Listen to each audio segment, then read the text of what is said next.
Esse trecho, ele está dividido em 3 grandes blocos. Como a maioria dos irmãos, creio que a Bíblia da maioria pode ter, né? Esses blocos. Hoje nós vamos ficar apenas com o primeiro bloco. Nos sermões anteriores nós pregamos capítulos inteiros, mas devido a riquezas do texto, e nós resolvemos pegar esse capítulo e dividir em 3, tá bom? Então nós vamos fazer a leitura do verso 1 até o verso 7, tá bom? Diz o seguinte, a palavra do Senhor. O Senhor visitou Sara, conforme havia falado, e fez-lhe como havia prometido. Sara engravidou e deu um filho a Abraão em sua velhice, no tempo determinado sobre o qual Deus havia falado. Abraão pôs o nome de Isaque no filho que lhe nasceu, que Sara lhe tinha dado. E quando Isaque tinha 8 dias, Abraão circuncidou seu filho, conforme Deus lhe ordenara. Abraão tinha 100 anos quando lhe nasceu Isaque, seu filho. Por isso, Sara disse: Deus deu-me razão para rir. Todo aquele que ouvir isso rirá comigo. E acrescentou: quem diria a Abraão que Sara havia de amamentar filhos? No entanto, dei-lhe um filho na sua velhice. Até aqui, vamos fazer mais uma oração, vamos fechar nossos olhos, curvar nossa fronte. Senhor Deus, nos encontramos diante do teu texto, diante da tua palavra, diante da expressão do seu ser e da sua vontade. Te peço por ajuda, por misericórdia. Te peço que o Senhor aqueça os corações e ilumine as mentes, para que as verdades contidas na tua palavra venham a nos impactar e criar raízes e apontar-nos para a eternidade contigo. Oramos em nome de Jesus. Amém. Podem tomar assento.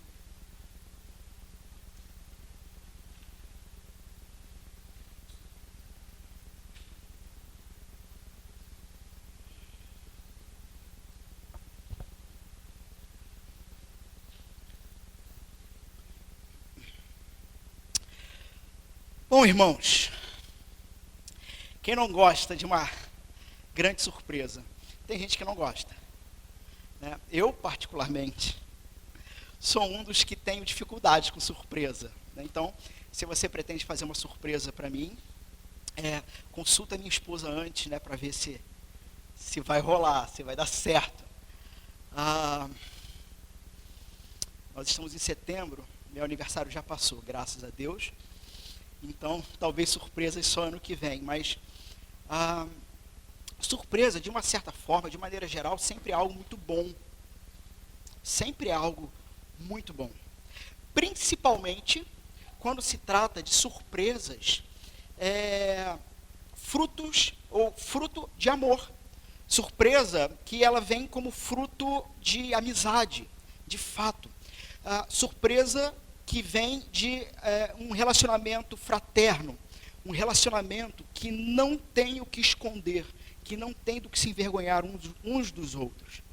Né? Nesse sentido, normalmente surpresa entre marido e mulher, quando a surpresa é boa, lógico, mas sempre é uma boa surpresa, né? Uma boa surpresa. Em contrapartida, talvez, e aí um grande talvez, algumas pessoas que, como eu, não gostam de surpresas, e sim, de novo, este sou eu. E agora então falo de mim, entendendo que posso estar falando com pessoas que têm o mesmo coração pecaminoso que o meu coração. ou como o meu coração é pecaminoso. Às vezes, pessoas que não gostam de surpresas se tratam de pessoas que têm uma necessidade pessoal de ter o controle de tudo ao seu redor. E uma surpresa, ela, dependendo do que for, ela acaba mudando a sua agenda. Ela acaba mudando o seu planejamento. E para pessoas que, como eu, têm uma necessidade quase que compulsiva de controle, ou de estar sob controle, a surpresa ela é um choque. Irmãos, nós temos um texto aqui, que é uma grande surpresa, uma enorme surpresa. E veja, não somente uma enorme surpresa para aqueles que foram feitos pais, Abraão e Sara, mas uma enorme surpresa, na verdade, para toda a humanidade. Para toda a humanidade. E sim, como uma grande surpresa, para alguns causa alegria, causa espanto no bom sentido, um espanto de alegria. Aquele momento em que você olha para o que está acontecendo ao seu redor e você diz assim, eu não imaginava, ou na verdade eu até imaginava, mas eu não sabia que seria algo tão bom assim. Inclusive, Sara, ela vai dizer isso, né? E lá vou eu de novo dando spoiler do final do sermão, mas não tem como. Sara vai dizer isso. Aqueles que ouvirem essa história, eles vão rir comigo. Eles vão rir comigo. Né? Uma boa, inclusive, um bom apontamento para aquele princípio do que é ser igreja, que é sorrir ou se alegrar com os que se alegram. Aqueles que são do povo de Deus, aqueles que são aliançados com o Senhor, assim como Abraão tinha uma aliança com o Senhor, esses sorrirão com Abraão, sorrirão com Sara, sorrirão com todo o povo. E aí eu já remeto ao texto que nós lemos, né? Porque no nosso caso, o motivo do nosso sorriso ele é muito maior.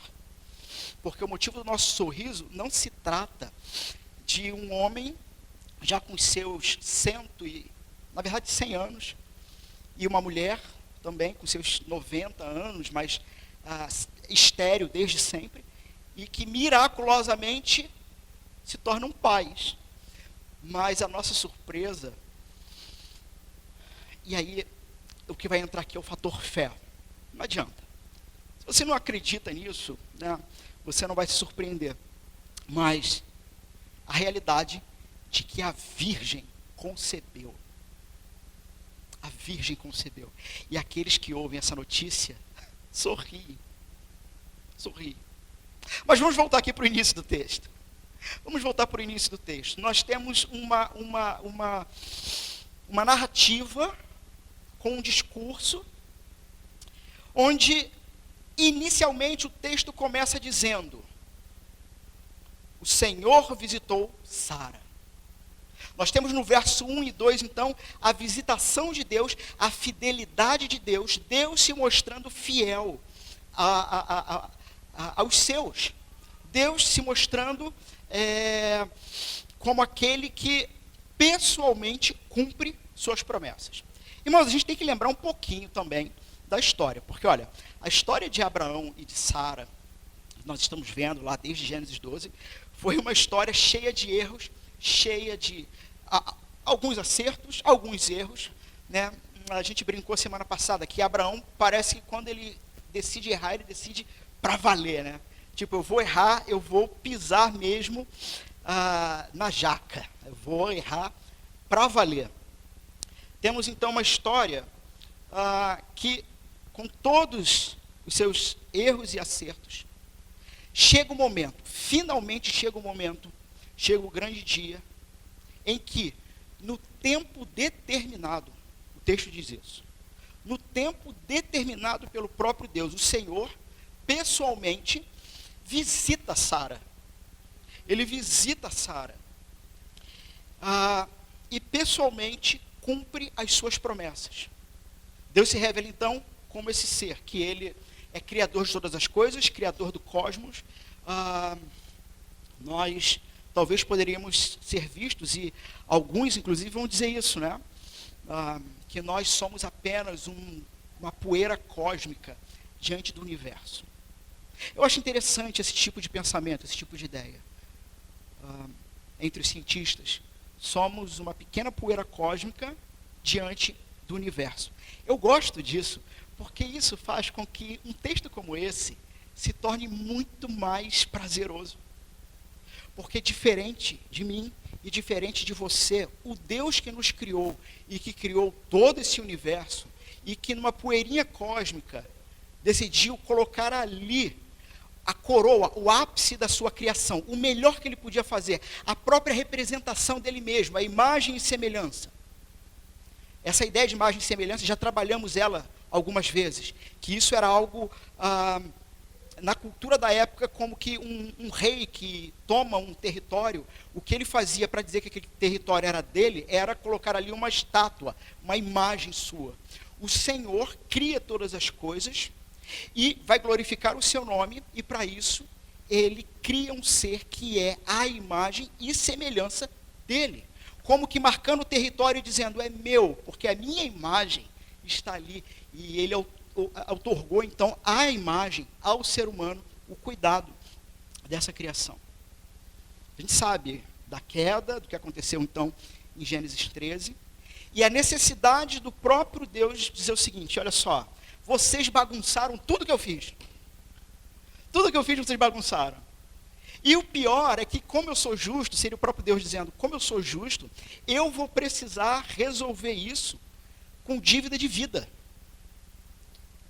Mas esse mesmo Deus que cumpre promessas, ele tem um plano que vai fazer com que a gente sorria no final. Que a gente esteja muito alegre no final. E aqui no texto, vai ser dito, então, que não foi no tempo que Abraão queria, não foi no tempo que Sara queria, mas foi no tempo determinado pelo próprio Deus. A gente tem que lembrar o seguinte, então, que o tempo de Deus sempre será o melhor. Quando nós damos um voo, então, lá para o Novo Testamento, e vamos ler sobre o nascimento do Filho de Deus, do Rei dos Reis, Jesus, o Cristo de Deus. Também vai ser dito o seguinte, que na plenitude dos tempos, no tempo determinado pelo próprio Deus, em que era o tempo perfeito, o tempo planejado por Deus, para a chegada do Filho dele. Aquele sim, derradeiro Filho dele, mas que vem da linhagem de Isaac. Eu não sei quantos sabiam disso, mas o que nós temos então, com o nascimento desse menino, é Deus assegurando a nossa salvação. E não somente nossa. A gente tem que lembrar que quando Moisés ele está escrevendo, registrando o livro de Gênesis, então Moisés, aquele que só vai aparecer lá no outro livro, lá em Êxodo, foi esse que registrou o que nós chamamos de Pentateuco, os 5 primeiros livros da Bíblia Sagrada. Então, esse Moisés, quando tirou o povo do Egito e estava perambulando com o povo no deserto, Deus tinha um plano de fazer com que este povo o conhecesse, porque o povo tinha passado mais de 400 anos escravo e conhecendo deuses pagãos e tudo mais. E o povo precisava aprender o seguinte, Deus tem um tempo determinado e ele vai cumprir esse tempo e o tempo dele é o melhor. E é como se Moisés, então, ensinando para o povo de Deus, dissesse o seguinte, eu sei que você está impaciente, eu sei que você está ansioso, mas enquanto não for o tempo de Deus, não vai acontecer. Não vai acontecer. Porque o tempo dele sempre é o melhor. E aí você tem então o Senhor visitando, Sara, ela vai engravidar e vai conceber. Deus cumpre a sua promessa. Mas qual foi a base do cumprimento da promessa de Deus? Foi o fato de que Sara era uma mulher legal? O que vocês acham? Porque, inclusive, em textos anteriores, primeiro que ela, junto com Abraão, tentaram dar aquele jeitinho, lembra? Com Agar, né, do tipo, olha, o Senhor está demorando demais, a gente vai dar um jeito aqui.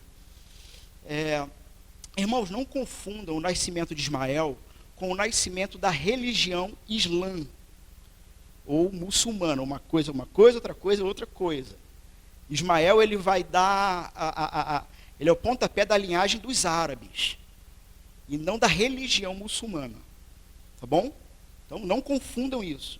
Mas o ponto é que, a partir da tentativa de Sara, junto com Abraão, de dizer, Senhor, o Senhor está demorando demais, e a gente vai dar o nosso próprio jeito. Nasce esse menino, mas o Senhor vai deixar claro, como nós lemos durante o culto, não é através dele que vai vir a promessa. Então, o Senhor cumpriu sua promessa, porque Sara era uma pessoa boa, cumpridora de seus deveres? Não, Sara riu, só que ela teve um riso, antes desse riso do nascimento, ela teve um riso anterior, quando o Senhor visitou Abraão, e ele falou, olha, de Sara, eu vou dar um filho, coisa e tal, e ela estava escondida, atrás de uma porta, né, com o ouvido colado, talvez não fosse tão difícil ouvir, porque não tinha porta, era tenda, e ela devia estar atrás de alguma cortina, não sei, mas o texto diz que ela ri de deboche, e o Senhor diz assim, você está rindo? E ela, além de debochada, é mentirosa, né? É interessante como é que ali marido e mulher, né, eles casam direitinho, os dois são bem mentirosos. E ela, não, Senhor, eu não ri, cara de pau dela, né? Eu não ri. Ele fala, você riu, mas nesse mesmo tempo, daqui a um ano, eu vou vir de novo. Deus cumpre suas promessas porque Abraão foi bom? Não. Abraão, bem no capítulo anterior, ele tem uma nova derrota na fé dele, quando ele entregou de novo a mulher dele, a Sara, para um rei chamado Abimeleque, porque ele tinha medo de morrer. E Deus, ou seja, quando ele faz isso, Abraão, ele, com medo de perder a própria vida, ele coloca em risco todo o plano de Deus, sabe? Tudo que Deus havia prometido entra em risco com aquele ato dele. Deus vai visitar Abimeleque em sonho e vai ameaçar o Abimeleque. Ele vai dizer o seguinte, olha só, ou você devolve a Sara para o marido dela, ou eu vou te matar. É isso que Deus faz. É isso que Deus faz. Hoje em dia a gente parece que ouve anunciar um Deus muito domesticado, né? Deus muito... No seminário, a gente chamava de Deus butterfly, sabe? Deus borboleta, sabe? Um deusinho muito, muito doce. Só que o Deus cristão é um Deus que se revela como selvagem, onde ele não vai permitir que nada fuja do controle dele. E ele não somente ameaça matar quem não obedecer, como o faz. E é interessante quando a gente pensa que, se ele vai fazer isso, qual foi o meio que ele fez? Oi?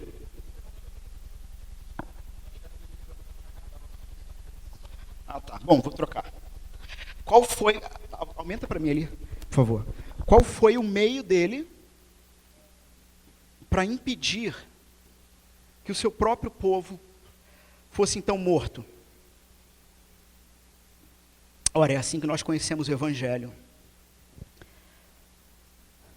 Deus matou um homem bom, o filho dele. Então, Deus não cumpre as suas promessas, ou ele não foi fiel, porque tinha alguma coisa humana que o obrigava a ser fiel. Mas ele foi fiel porque ele simplesmente prometeu. E Deus, ele vai até o fim sempre nas suas promessas, cumprindo o que ele havia prometido lá em Gênesis 3, para Eva, quando ele disse, da tua semente, do teu ventre, o filho do teu ventre, a semente do teu ventre, dela vai nascer aquele que vai esmagar a cabeça de Satanás. E nós temos então essa linhagem vindo, percorrendo, até que chega esse menino, Isaque. Irmãos, às vezes nós esquecemos disso. Nós nos esquecemos que o nosso Deus é bom, e que Ele é fiel à sua palavra, Ele é fiel a Ele mesmo, e que Ele está cumprindo o plano dele de nos salvar. de maneira constante. Às vezes a gente só lembra disso em teoria, mas na prática parece que isso some da nossa cabeça. Por exemplo, Deus, ele prometeu pactualmente que iria cuidar de todas as suas necessidades materiais. Sabiam disso? Deus, este que ameaça o rei que tinha pegado para si a mulher de Abraão, Deus prometeu pactualmente que iria suprir todas as suas necessidades materiais.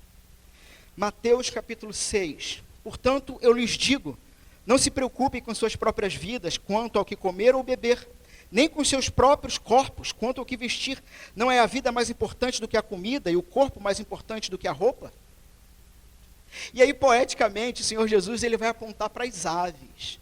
Olhem para as aves do céu, não semeiam, não colhem, nem armazenam em celeiros. Contudo, o Pai Celestial as alimenta.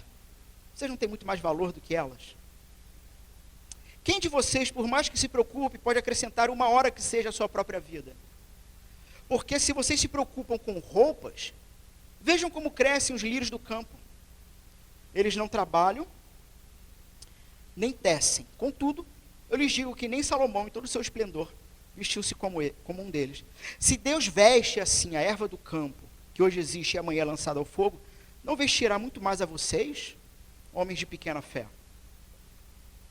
Portanto, não se preocupem dizendo o que vamos comer, ou o que vamos beber, ou o que vamos vestir. E Jesus aqui então, no verso 32, ele vai fazer uma comparação, como que um cheque, sabe, do jogo de xadrez, com seus filhos, com o seu povo. Pois os pagãos é que correm atrás dessas coisas. Eu sempre gosto de ler determinados textos bíblicos e meio que ler o sentido oposto. Se ele diz para nós, por que vocês estão fazendo isso? Os pagãos é que fazem essas coisas. Então, nas entrelinhas, o que ele está dizendo é o seguinte, que se nós não somos, de fato, estando aliançados com Deus, não somos um povo que descansa no cuidado de Deus, nós estamos vivendo como os próprios pagãos. E o que são os pagãos? Homens e mulheres que não têm aliança com Deus. E, portanto, não tem quem confiar a não ser na sua própria força. E, via de regra, essa turma também não vai gostar da boa surpresa de Deus, que a Virgem deu à luz. Daqui a pouquinho eu vou dizer por que eles não vão gostar. Jesus continua. O Pai Celeste sabe que vocês precisam delas. Busquem, pois, em primeiro lugar o reino de Deus e a sua justiça. Tem muitos que já gravaram, né, esse texto de cabeça e complementam, né? Buscai primeiro o reino de Deus e a sua justiça, e todas as coisas vos serão acrescentadas, e todas as outras coisas vos serão acrescentadas. Irmãos, o texto não diz isso. O texto diz: busquem em primeiro lugar o reino de Deus e a sua justiça, e todas essas coisas. O que são essas coisas? O que comer, o que beber, o que vestir. O Senhor está cuidando. E aqueles que buscam primeiro o reino e a justiça, e a saber, num grande resumo, que é o próprio Cristo, lembrando que o Evangelho é o poder de Deus, porque ele revela a justiça de Deus. Buscai a justiça de Deus em primeiro lugar. O que é a justiça de Deus? É o que é revelado pelo Evangelho, pela história do Evangelho. E que história, então, seria essa? A história: nascimento, vida, morte e ressurreição de Jesus. Jesus continua então dizendo: Portanto, não se preocupem com o amanhã, pois o amanhã se preocupará consigo mesmo. Basta a cada dia o seu próprio mal. Meus irmãos, a sua ansiedade, ela mostra que, de fato, você não crê como deveria. Você é ansioso? Você está ansioso? Pois é, o reino de Deus se trata de algo que nós cremos e não de algo que nós fazemos. O problema, não somente da ansiedade, mas de qualquer prática de pecado, sempre tem relação com fé. Fé. E de maneira simples, é acreditar no que o Senhor disse para você. Ele disse que vai cuidar. Você está com dificuldade nisso? Precisamos trabalhar isso. Precisamos trabalhar isso. O seu correr de um lado para o outro demonstra então essa desconfiança. Irmãos, Deus, além de prometer que cuidaria de cada um de nós, Ele prometeu pactualmente que seríamos santos. Ele prometeu que a gente ia crescer nele. Mas olha para a sua vida. Você crê realmente nisso? Que você vai ser santo e está numa construção de santidade? Ou você desanima no meio do caminho? Deus prometeu que seríamos santos, mas você descrê, você duvida. Talvez diante da própria vida você olhe para si mesmo e diga: como que é possível alguém como eu ser chamado de santo? Como que é possível isso? Honestamente, 2 Tessalonicenses 1,12 vai dizer: assim, o nome do nosso Senhor Jesus será glorificado em vocês e vocês nele, segundo a graça do nosso Deus e do Senhor Jesus Cristo.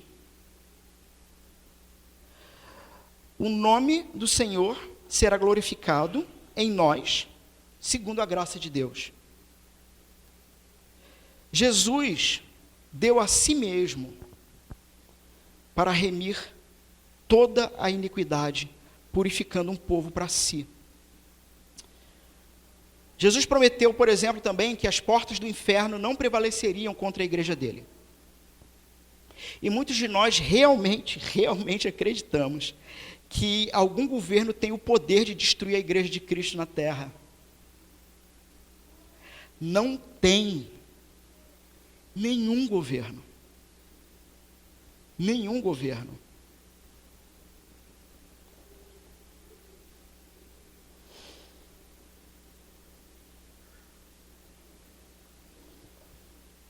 Deus é um Deus que cumpre promessas. Deus é um Deus que cumpre promessas porque Ele faz pacto, porque Ele faz aliança.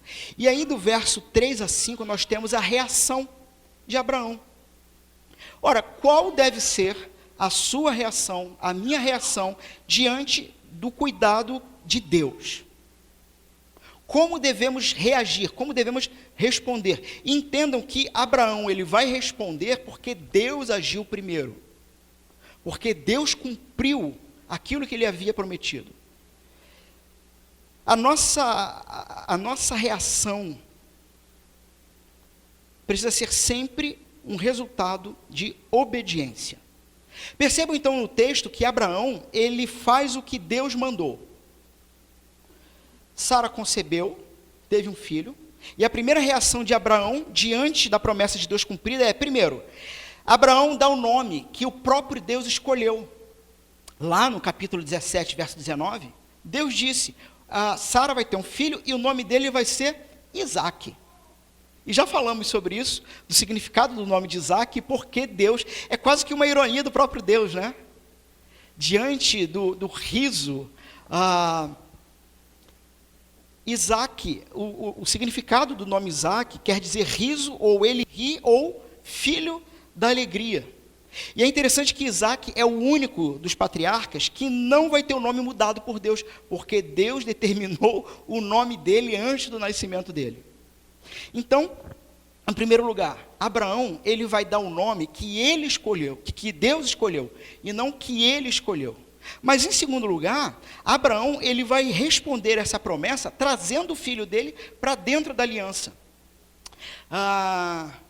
Abraão, ele vai pegar o menino e ao 8º dia circuncidá-lo. Isso fazia parte dos termos do pacto. Talvez alguém poderia perguntar o seguinte, mas qual o significado disso? O que isso vai fazer? Isso é só um símbolo, sabe? Cortar um pouquinho de pele. Para que esse tipo de coisa? Para que cumprir determinado ritual?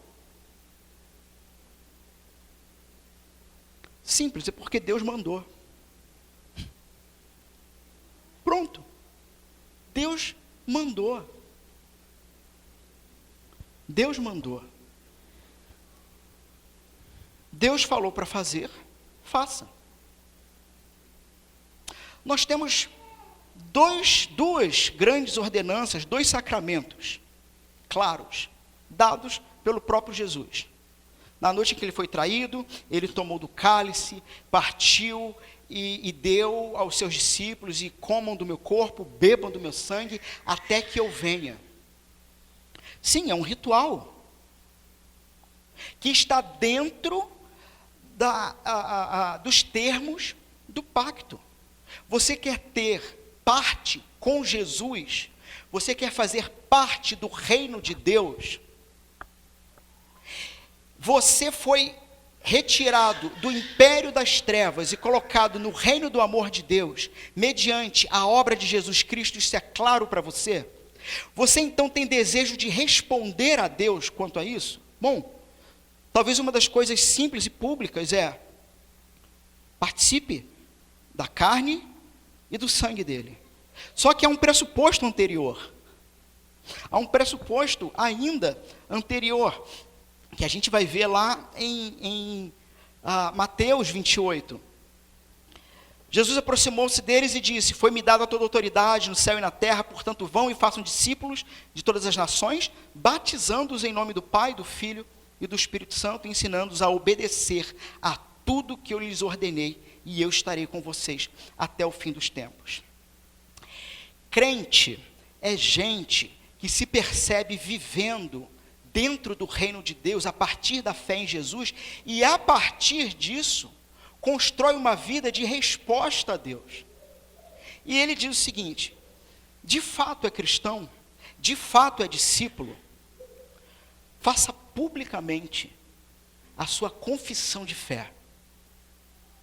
Do que se trata o batismo cristão? Se trata de publicamente, é só um ritual, é só um símbolo. Mas Jesus mandou fazer, irmão. Então faz, obedece. Porque é a partir do cumprimento desse símbolo e desse ritual que você vai estar, não é que você vai estar apto para participar da carne e do sangue. É porque, por uma questão lógica, não faz sentido você querer comer da carne e do sangue se publicamente você, num ato, não anunciou: Ele é o meu Senhor e Rei. Portanto, agora, cumprir o ritual que Ele determinou para que eu fizesse parte do reino dEle, o batismo. Graças a Deus, ano passado tivemos 3 batismos. E esse ano teremos mais, em nome de Jesus. Porque isso é o povo de Deus cumprindo, ou na verdade, vivendo a partir do que Ele afirma e prega. Se Jesus mandou fazer, faça, cumpra. Deus deseja que o povo do pacto viva de acordo com o que Ele mesmo estabeleceu, e não a partir do que nós pensamos ser certo e errado, mas do que Ele estabeleceu. Então, diante da ação de Deus, Abraão, ele vai responder com fidelidade. Marquem isso. Diante da ação de Deus, Abraão vai responder com fidelidade. O que Deus fez por você?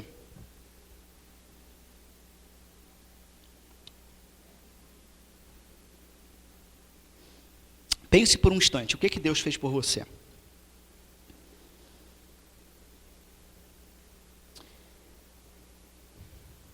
Te deu trabalho? Te deu família, casamento, filhos, netos? Deus te deu diplomas? Cursos, diplomas? Deus deu? Bens? Deus te deu bens? Uma vida financeira estável, equilibrada, Deus te deu? Muito bem. E como você decidiu responder? Como você decidiu responder? Irmãos, essa é uma pergunta muito séria. Muito séria. É engraçado, assim, no início eu ficava com raiva do que eu vou falar. Mas depois foi ficando, assim, sabe? Eu tive que criar um jeito de me divertir para não ter um ataque cardíaco. Quando eu tenho que ouvir das desculpas mais tolas de pessoas que dão para não vir para a igreja, cultuarem. As coisas que eu ouvi no Dia dos Pais me deu realmente vontade de escrever um artigo. De verdade. O motivo para não vir à igreja no Dia dos Pais. E eu não estou falando aqui, eu sei de irmãos que foram para a igreja dos seus pais e tudo mais. É perfeitamente compreensível. Estiveram junto à sua família e cultuando ao Senhor. Não me refiro a esses. Não me refiro a esses. Mas sabe, irmãos, pensem comigo um pouquinho. 365 dias. Um ano. E a pessoa resolve que naquele domingo ele vai dar uma de bom pai. Ou de bom filho. No domingo, eu tenho para mim que Dia dos Pais e Dia das Mães é coisa do diabo para esvaziar culto de domingo. Eu tenho isso para mim.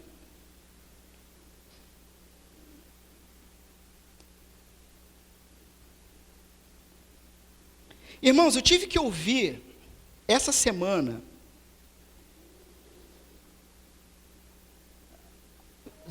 os irmãos não conhecem, não é um de nós, ainda, estamos trabalhando para isso. Mas eu não sei por qual motivo, talvez a pessoa viu alguma coisa que eu postei, não sei, por algum motivo a pessoa entrou em contato comigo, porque eu sou assim, eu chamo 1, 2, 3, a pessoa não quer, eu estou indo para lá. Se o cara quer cair no mato no meio do caminho, vai cair, cara. Vai cair. Eu carrego se o sujeito disser, eu quero andar, mas estou machucado. Então vamos carregar.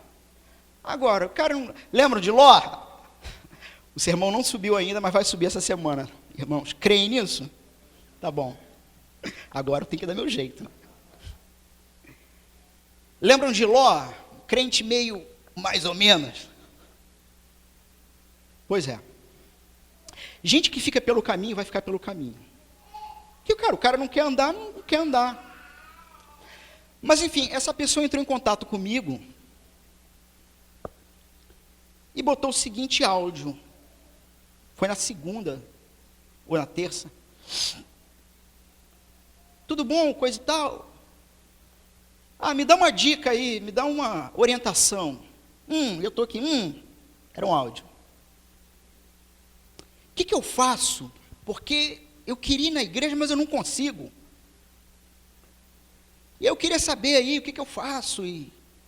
Por exemplo, aí ele falando, domingo agora, que a pessoa está trabalhando, né, de aplicativo, domingo agora, eu tinha planejado para ir, não sei nem se era aqui que ele ia vir, ele perguntou para mim, né?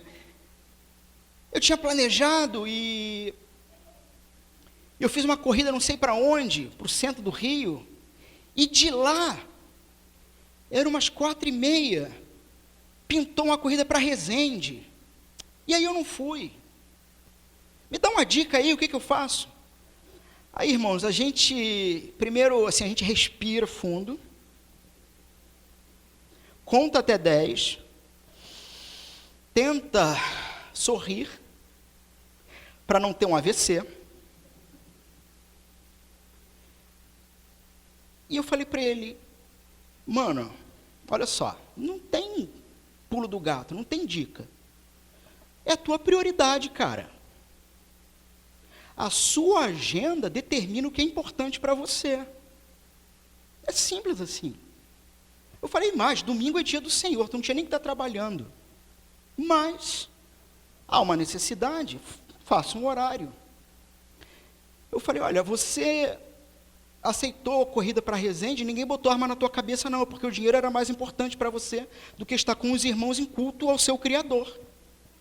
É isso. Ninguém botou arma na tua cabeça para você fazer qualquer coisa no domingo, a não ser se preparar para estar em comunhão com os irmãos. É isso. Eu falei, então não tem mágica, é assim. Se o Senhor for a prioridade, porque olha só, irmãos, isso eu falei com ele, inclusive, Deus nos deu, vamos lá, conta simples. Deus nos deu 6 dias, em 7. 6 dias. Para que você separe um dia para ser lapidado pela palavra, cultuar a Ele em comunhão com os irmãos e começar a experimentar flashes do céu em comunhão. Ele deu um dia para a gente fazer isso. E nesse dia o cara negligencia. São 30 dias no mês. Irmãos, é se programar para 4 dias. Deus foi fiel à palavra dele, fazendo o que mais lhe doeu o coração, esmagar o filho dele, para que fôssemos salvos e tivéssemos os nossos pecados perdoados. Como você responde a ele? Agora é contigo. É uma questão sua. Uma questão sua. A pergunta é, quando seus filhos, seus netos, seus vizinhos perguntarem para você o seguinte, por que você está alegre? O que te faz sorrir? Quando perguntarem para você, de quem você testemunha publicamente? Sabe, é aquela situação, você tem de segunda a sábado para estudar para a prova, aí você quer estudar no domingo. E você vai mandar uma mensagem para mim dizendo que não vai vir porque vai estudar para a prova. Você quer realmente que meu coração pare, né? Irmão, não faz isso não. Não faz isso. Não faça isso. Assim, só me avisa. Inclusive, eu acho isso muito legal, irmãos. E assim, sou grato realmente quando vocês, por algum motivo lícito, não podem vir e avisam. É bom, porque a gente sente falta. É uma igreja em plantação, a gente sempre sempre sente falta uns dos outros quando vocês faltam. Mas assim, se for um negócio tolo, não me fala não. Se ajoelha e fala para Deus. Fala para mim não, porque eu não vou te absolver. Fala com quem morreu por você, não fala comigo, porque eu não quero morrer por você não. Mas quando eles te perguntarem o que te faz sorrir, você vai dizer, é o trabalho, é o diploma.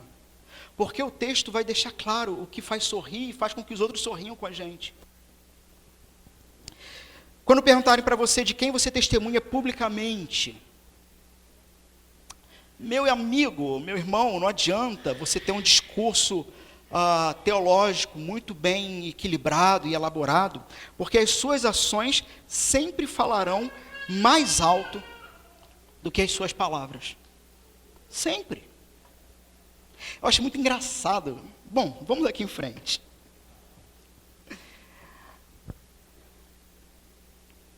Guardem algumas verdades. Por exemplo, os seus filhos não amarão o que você não amar.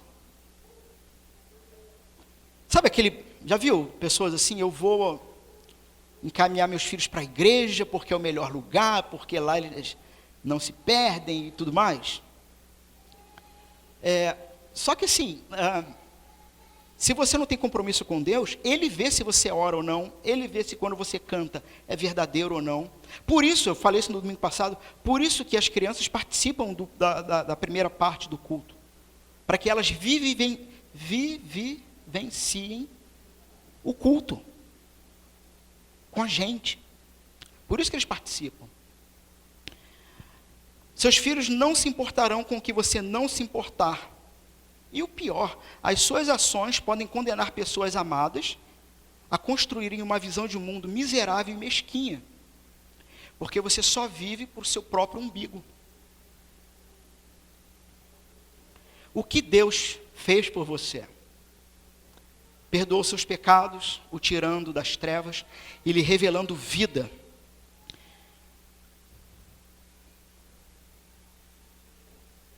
Como que você responde a Ele? Como que você responde à salvação do Senhor? E aí muitos vão dizer e talvez se indagar: eu faço a obra de Deus, ou eu quero fazer a obra de Deus. Eu já fiz essa pergunta para alguns de nós aqui. O que é fazer a obra de Deus? O que te garante que você está fazendo a obra de Deus? Talvez a grande pergunta é: o que você pensa que é a obra de Deus? Pense por um instante. Você não precisa se manifestar, levantar a mão, mas você conseguiria dar uma ou duas respostas para essa pergunta? Eu faço a obra de Deus porque, ou assim, ou o que seria que eu não faço e deveria fazer? Pense por um instante.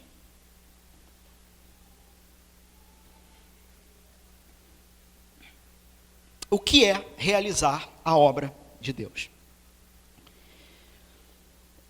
Eu já falei isso aqui em outro sermão.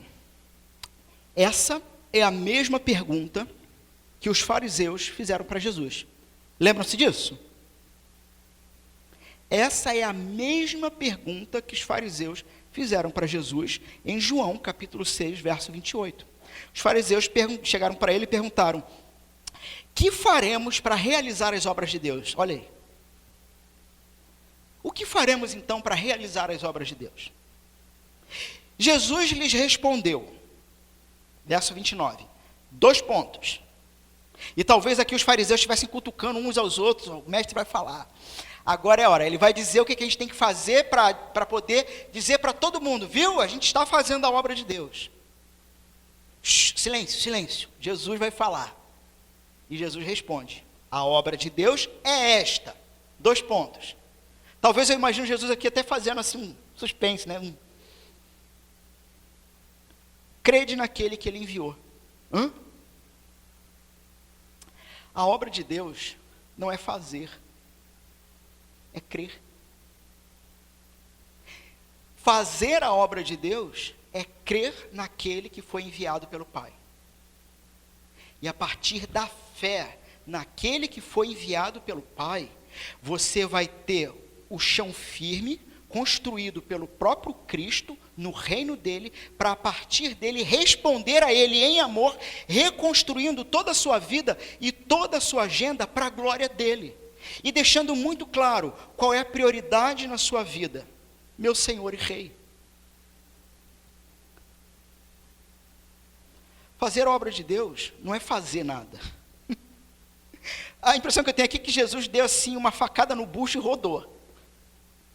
Porque nós, seres humanos, somos muitos seres humanos caídos, somos muito essa coisa de fazer, para que uma vez feito diga: eu fiz. E Jesus quebra todo mundo, quebra todo o protocolo, dizendo: não, você tem que crer, você tem que acreditar em mim. E aí do verso 6 a 7, a gente descobre então o que Sara tem a dizer sobre tudo isso. Diz o seguinte: por isso Sara disse: Deus deu-me razão para rir. Todo aquele que ouvir sobre isso, rirá comigo. Nós vimos ao longo da história de Abraão e de Sara, que eles tentaram, durante todo o projeto de Deus, dar a sua contribuiçãozinha pessoal, né? Dar aquela ajuda, dar aquele empurrão. Só que definitivamente Deus não precisa da sua opinião. Deus não precisa da nossa opinião. Deus não precisa da nossa contribuição.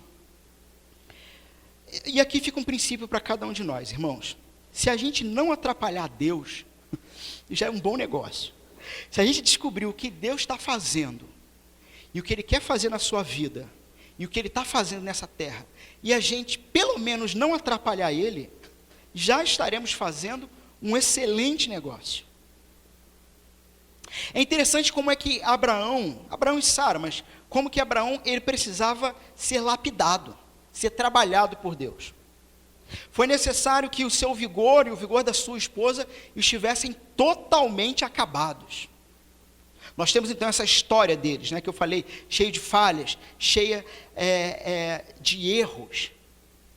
Quando a gente chegou no capítulo 20, na verdade no final do capítulo 19, a impressão que a gente tinha é que chegou a hora de cumprir a promessa de Deus. Abraão, ele tinha chegado no ápice da sua fé. Ele teve, por exemplo, a ousadia de arguir o próprio Deus em defesa da cidade de Sodoma. Abraão tinha, ali naquele ponto da história, parece, o texto nos leva a ver o seguinte, a jornada do herói se cumpriu, e o que vai vir agora é a promessa, pronto. Este é o Abraão. Mas essa jornada do herói, ela precisava, na verdade, ser redefinida. Por quê? Porque Abraão não é o herói. Abraão não é o herói. No domingo passado, eu iniciei uma fala que eu acabei não concluindo. Eu falei como que muitos de nós somos ensinados, quase que a vida toda, a imitar, né, os personagens bíblicos, a sermos iguais a eles, mas o verdadeiro herói é o próprio Deus. Na pessoa de Jesus Cristo, o verdadeiro herói é o próprio Deus, é o próprio Cristo. E o que nós temos então aqui é um homem que foi lapidado, que foi demonstrado que Deus iria cumprir as promessas na vida dele, mas não porque ele era fiel em tudo, na verdade ele falhava. Nós vimos a realidade humana ali em Abraão sendo desmascarada. Abraão, vemos no capítulo anterior, não é um homem bom por conta própria. Quando o rei Abimeleque perguntou para ele, por que você mentiu para mim dizendo que Sara era tua irmã e ainda deixou eu levar ela? Abraão vai responder, é que eu pensei comigo mesmo. Irmãos, nós, assim como Abraão, não somos bons por conta própria. Eu pensei comigo mesmo, não tem temor nessa terra, vão me matar por causa da minha mulher. E no verso 13 do capítulo anterior, ele ainda vai dizer o seguinte, porque também, inclusive, quando Deus me fez sair errante da casa do meu pai, quer dizer, em última instância ele está dizendo, não, mas é que eu menti, mas é porque Deus, sabe? Botou a culpa em Deus. Deus me fez sair errante da casa do meu pai. Abraão, então, precisava ser desmontado como esse que para muitos é um exemplo a ser seguido. Na verdade, não só Abraão, mas todos os heróis da fé de Hebreus vão ser chamados de heróis da fé, porque eles foram justificados ao crerem em Deus, ao crerem que Deus estava conduzindo a história deles. Portanto, irmãos, a glória é de Deus, não é nossa. Deus realiza o que aos olhos humanos é impossível, e Ele fica feliz ao realizar isso. Ele fica feliz ao olhar para a gente, e fica feliz com a nossa alegria. Como a gente cantou aqui, Ele é a alegria da minha alegria. Porque o Deus cristão é um Deus que se revela feliz em olharmos para Ele, percebermos que Ele fez o impossível para que pudéssemos sorrir. Nós não somos suficientemente bons não aguentamos sozinhos o peso da vida. Não somos capazes de aguentar o peso da vida. É por causa disso que Jesus, ele vai dizer: o meu fardo é leve e o meu jugo é suave. Você está com dificuldade de crer? Você está com dificuldade de responder em fé? Você ainda anda ansioso? Você ainda não tomou decisões práticas para mudar a sua vida? Deixa eu falar um negócio para você. Deus não te odeia por causa disso. Se é que, de fato, você se encontra seguro em Cristo. E é por isso que Ele continua chamando todos os domingos, a cada encontro, a cada leitura da palavra, continua chamando a cada um de nós. O fardo que eu te dei é leve, cara. O jugo é suave. Você só tem que responder ao que você diz que crê. Lembram-se de Tiago? A fé sem obras é morta. E aí muitos vão tentar usar esse texto para dizer que você tem que fazer coisas para ser salvo. Mas não é essa a ideia. A ideia é que aquele que de fato tem fé no Senhor Jesus, como Filho de Deus, que morreu e ressuscitou para perdoar todos os nossos pecados, é aquele que vai apresentar resultados dessa fé, construindo a sua própria vida a partir dessa fé. Sara, então, fecha dessa maneira espetacular. Deus é um Deus que surpreende a gente, que tem prazer em nos surpreender. Deus deu-me razão para rir na figura de Isaac. Todo aquele que ouvir sobre isso, rirá comigo. Deus nos deu razão para rir, para sorrir, na figura de Jesus. Todos aqueles que entendem a história de Jesus, que ouviram, que entendem e que amam a história de Jesus, então, são pessoas que têm por que sorrir. E que sorriem uns com os outros. E que têm prazer em estar em culto uns com os outros, para sorrirem juntos. Em contrapartida, aquele que ouve e não ama a história, ele vai ser o oposto disso. Ele vai dizer: não, ok, beleza, história é interessante, mas não me sobe nem me desce. Somente aqueles que estiverem aliançados com Deus terão motivos para viverem em alegria no Senhor. Eu acho que a grande questão que você tem que, nesse momento que nós estamos finalizando, sondar o seu coração, é fazer essas perguntas sérias. Qual o motivo que eu tenho para sorrir? E se esse motivo é verdadeiro, como que eu estou respondendo a esse motivo? Como que eu estou respondendo a essa fé? Não, você não vai conseguir fazer perfeito, tá bom? Deixa eu tirar logo esse peso da sua consciência. Você não vai ser crente perfeito, ninguém vai. Isso se chama graça. É o Senhor cuidando de nós e trabalhando dia a dia para que nos tornemos santos como Ele é santo, até o dia perfeito de Cristo, quando Ele voltar dos céus, envolto em nuvens, e os mortos ressuscitam primeiro, e os que estiverem vivos naquele dia terão seus corpos transformados, e todos encontrarão com Cristo nos ares. Enquanto isso não acontecer, nós não vamos responder perfeitamente à nossa fé. Mas aqui vai uma orientação pastoral. Se esforça pelo menos um pouquinho. Se esforça um pouco mais. Não para ser salvo, mas para responder em amor e fidelidade àquilo que Deus fez na sua vida. Não permita que qualquer bobagem balance a sua fé, ou te tire o prazer de estar em comunhão com os irmãos. E, novamente, por último, quando você tiver um motivo tolo para não vir, vai falar com Deus.